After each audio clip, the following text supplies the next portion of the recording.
Donc, il a fallu lutter contre ces aphorismes du sapeur Camembert. Ensuite, il y a eu des raisons physiologiques, psychologiques, légales, éthiques et médicales. Et je pense qu'à la fin, vous serez convaincus qu'il faut ouvrir 24 heures sur 24. Quoi. Voilà. Aphorisme du professeur Camembert. La pédiatrie est une médecine de vétérinaire.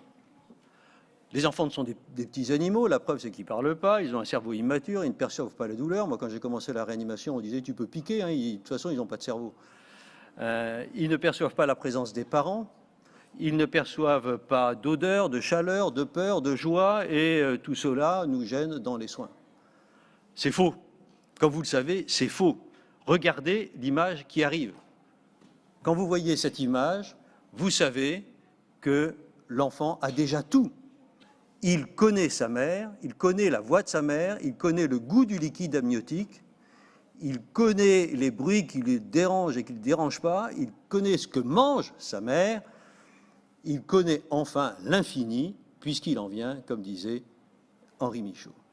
Tous ses sens sont prêts à recevoir la vie. Raison physiologique. Comparons une petite tortue à un mammifère. La petite tortue, quand elle naît, elle sait tout faire. Elle sait immédiatement se précipiter vers l'eau pour éviter la mouette qui la guette pour la manger. Elle sait nager, elle sait manger, elle sait se séparer de sa mère.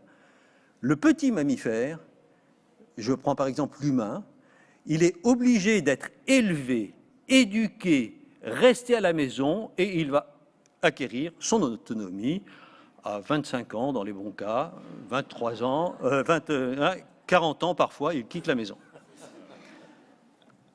Raison psychologique. Que voit un enfant en réanimation? Eh bien, c'est masque. Et puis il entend bébé, poum, ding, grelin, grelin, ça fait pas mal. Oh, mais ça fait pas mal. Zut, j'ai raté. C'est pas moi qui m'en occupe, n'aie pas peur. De là-dedans, il entend mal, peur, raté. Et il voit ses parents. Les parents, en réanimation, quand ils se penchent sur leur enfant, qu'ils savent très gravement malade, eh ben, ils ont cette tête-là. Ce qui entraîne un état de stress post-traumatique. Et ceci a été bien montré par Laura Nelson dans Pediatric Critical Care Medicine. Chez les enfants qui sortent de réanimation, eh bien, on a un état de stress post-traumatique de forme typique, complète, dans 5 à 28% des cas, et forme subsyndromique, qui n'ont pas tous les caractères de l'état de stress post-traumatique, vous voyez, dans 35 à 62%. Et ce qui est intéressant, c'est que chez les parents qui sortent, qui ont eu un enfant qui a été en réanimation, eh ben, état de stress post-traumatique, forme typique, 10 à 21%, forme subsyndromique, 84%. Donc ça veut dire que tous les parents, toutes les familles qui sont passées, qui ont eu un enfant qui a été en réanimation, sortent bouleversés de cette expérience. Voilà la raison psychologique. On s'est intéressé dans les études qualitatives, Elisabeth Meyer, dans parents qui avaient un enfant en réanimation, que souhaitez-vous? Faites-nous 6 priorités. Eh bien les voilà. Donnez-nous des informations complète et honnête, soyez disponibles, communiquez mieux, montrez vos émotions, montrez que vous êtes des humains, vous, réanimateurs. Laissez-nous jouer notre rôle de parents. Ce n'est pas à vous de le faire. Et respectez nos croyances. Raison légale. Ben, la charte de l'enfant hospitalisé que nous avons tous adoptée, 1988, article 1, un enfant hospitalisé a le droit d'avoir ses parents ou leur substitut auprès de lui jour et nuit, quel que soit son âge ou son état. Et on encouragera les parents à rester auprès de leur enfant et on leur offrira pour cela toutes les facilités matérielles.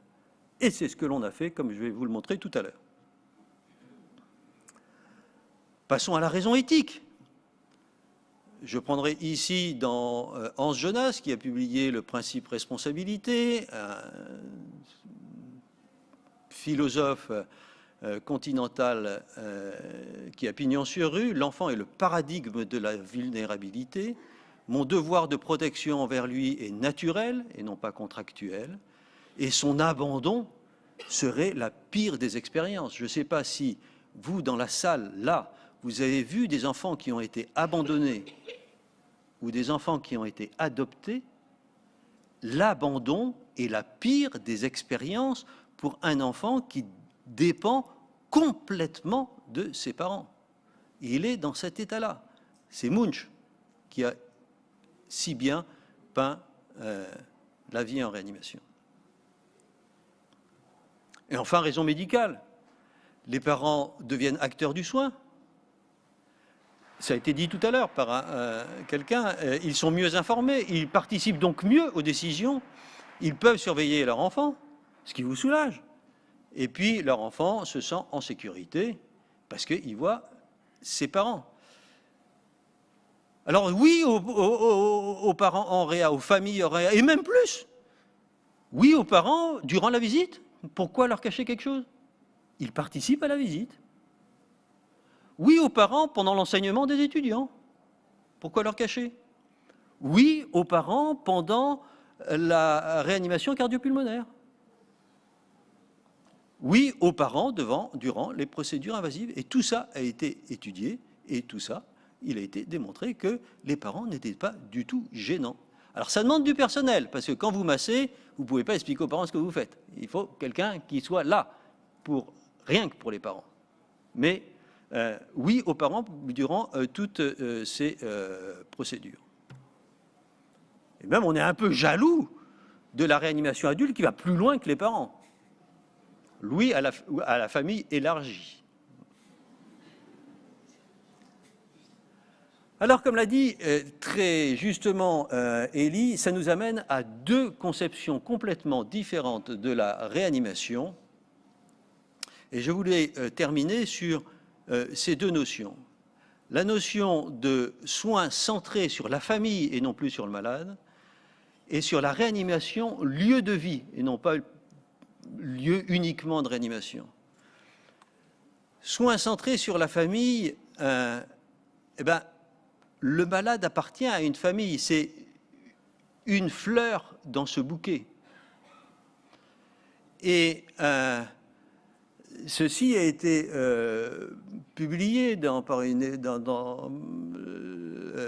étude Cochrane qui dit reconnaître l'entité familiale comme l'entourage du patient, ouvrir les services à la famille ou au substitut de la famille.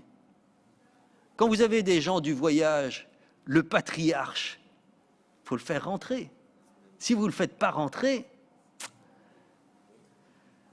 faciliter la communication, on l'a dit, partager les informations et satisfaire les attentes des unes et des autres.